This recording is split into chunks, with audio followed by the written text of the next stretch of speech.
Panel Speaker. It is quite ironical that the issue has overshadowed the Assembly and outside for almost 11 days. And it is also very sad, Madam, that 304 nor any other short discussion could be taken. And also, we haven't yet been discussed on a single demand. And it is only this issue which has really overshadowed this House for the last 11 days. Madam, it was during the question hour on the 2nd of March, Thursday, that the members from the opposition party made allegations about jacking up of project estimate for Sriramsagar Stage 2 during the question hour. The next day, the issue figured again when an adjournment motion given by the Telugu Desam party was disallowed and the House proceedings were stalled. The Telugu Desam party then again submitted a documentary evidence on the issue to the Honorable Speaker. Beside the Telugu Desam party and the Communist Party and our party also demanded that the files pertaining to this project to be placed before the Honorable Speaker. The Honorable Chief Minister responded to the matter, rejecting the opposition demand, stating that no irregularities were committed. He went away to receive the US President George Bush and accompany him during the visit to the Agricultural University. During the two-day recess in the Assembly sitting, the State Cabinet, we were told, discussed the issue and decided to go on offensive against the TDP charges. Madam, the Honorable Chief Minister directed the Major Irrigation Minister to be ready with all facts and figures about the protest, apparently to turn the tables on the opposition. And also, according to the reports, the Chief Minister called for the files relating to the project and went through them in backdrop of the opposition's allegation. When this August House met on Monday, the last Monday, we expected the government to respond to our demand and agree for placing the files before the Speaker and allow the discussion on the issue in the House. However, our hopes were built and the government appeared determined to stonewall the issue. The CPI wished to got doubts about the manner in which the Sriramsagar project estimates were increased overnight and the contract was awarded, gave adjournment motions on the issue. But these were also disallowed.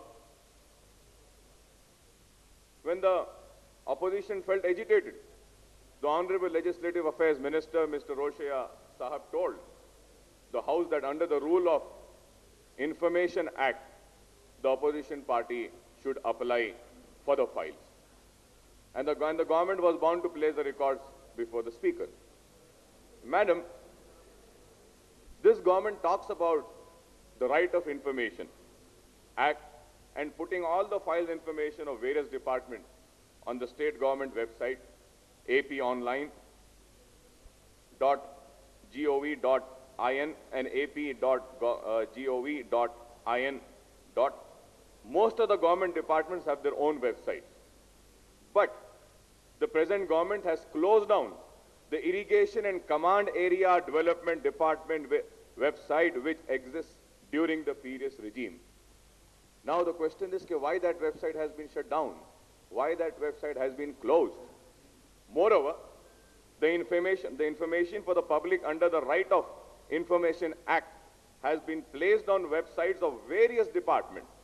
But surprisingly, the Irrigation and Command Area Development Department has not put any information for the public under the Right of Information Act. So where do we get? Only some information is provided about the functioning of the central designs and organization of irrigation and CAD department. So this is how the government is treating an important subject like irrigation, for which a massive outlay of rupees 10,000 crores is earmarked in the state annual plan for the 2006 and 7. Where can anyone seek online information on irrigation? and CAD department under the Right to Information Act. This itself, our party feels like, is a big joke.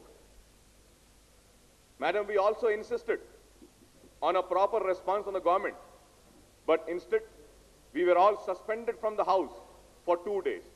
It is unfortunate that instead of listening to our demands, the ruling party used the brute majority in the House to throw us out.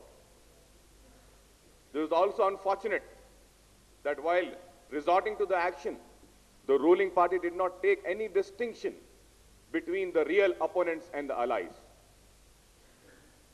We all, when I mean we all, I mean the CPI, the CPIM, the MIM, the TRS, the Congress.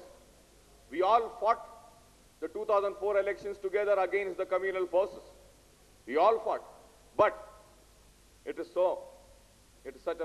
very sorry to say that we were all treated same like the other opposition parties. Now, if some of the allies felt that there was something amiss in the Sriramsagar Project context, it was for the Congress to take us into confidence and explain the facts. But we were simply ignored, and we contemptuously suspended when we too voiced our apprehensions over the escalating projects cost by rupees 400 crores. After the suspension of members left the House, both the Legislative Affairs Minister and the Chief Minister took the mic and launched a tirade against us. They made no distinction between the main opposition and the other parties. We were clubbed with TDP, and the Chief Minister made us a TDP allies in his verbal offense that day. It was very sad. Being allies does not mean that we allies and the ones who fought the elections are going to be blind, dumb and deaf to what is happening around. No, we cannot be blind. We cannot be deaf. We cannot be dumb of what is happening in the state. At the same time, it is for the major party in any political lineup to show large-heartedness and carry the small parties along. While suspending the members of TDP, and after the suspended members, the TDP and the TRS organized their own protest. We and the left parties together marked our protest.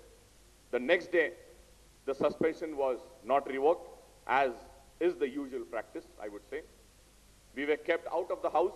We organized a march to Dr. Ambedkar's statue to mark our protest. Once again, speaking to the media, the Chief Minister launched a tirade against us and accused all the parties of blackmailing the government and holding the House out to ransom. We were really shocked, Madam Panel Speaker. We were really shocked at the language used by the Honorable Leader of this august House. According to Honorable Chief Minister, in the paper statement, Honorable Chief Minister says, in democracy, it is the majority that rules, and the minority parties do not have a voice. What is the statement, man? But democracy means giving respect to the views of smaller parties also. Dissent is the hallmark. Dissent is the hallmark of democracy. And stifling the voice of opposition is the tirade of a dictatorship, I would say. It's very sad. If the Chief Minister thinks that only the will of majority party prevails in the assembly and others do not matter at all, then there is no need for this august House. Like the Telugu Desam party had got the Legislative Council abolished, the Congress should also approach the central government to abolish the Legislative Assembly. We don't need a House where only the ruling party has its voice and others have to be a mute spectator. We don't want such a House. Again, if the government thinks that opposition party have to take recourse to the Right of Information Act to seek any information on the major deals involving hundreds of crores of rupees of taxpayers' money, where is the need for a forum like this? And why the MLAs who do not have the right to act as people representatives?